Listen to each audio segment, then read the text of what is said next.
বিএনপির ভারপ্রাপ্ত চেয়ারম্যান তারেক রহমানকে বহনকারী বিমান বাংলাদেশ এয়ারলাইন্সের BG202 ফ্লাইট থেকে শেষ মুহূর্তে 2 কেবিন ক্রুকে সরিয়ে দেওয়া হয়েছে।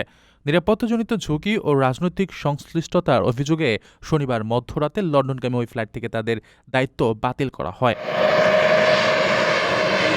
গোয়েন্দা প্রতিবেদনের ভিত্তিতে জুনিয়র পার্সার মোহাম্মদ শওকাতুল আলম ও ফ্লাইট স্টুয়ার্ডেস জিনি ইসলামকে ফ্লাইট থেকে বাদ দেওয়া হয়েছে।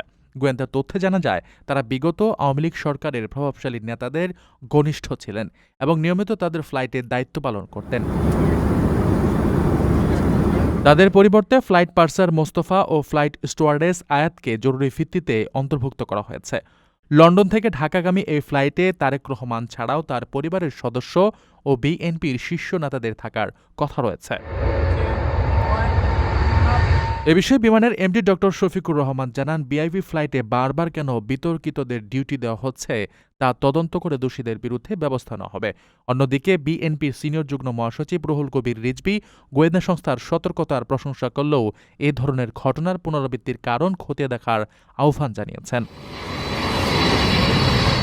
আপনার স্বপ্নগুলো আকাশ ছুবে প্রবাসীর হেলিকপ্টারের মাধ্যমে। বিয়ে, জন্মদিন অথবা যে কোনো বিশেষ প্রয়োজনে হেলিকপ্টার ভাড়া করতে যোগাযোগ করুন স্ক্রিনে দেয়া নাম্বারে। প্রবাসীর হেলিকপ্টার, নিরাপদ ও সাশ্রয়ী বাহনের বিশ্বস্ত নাম।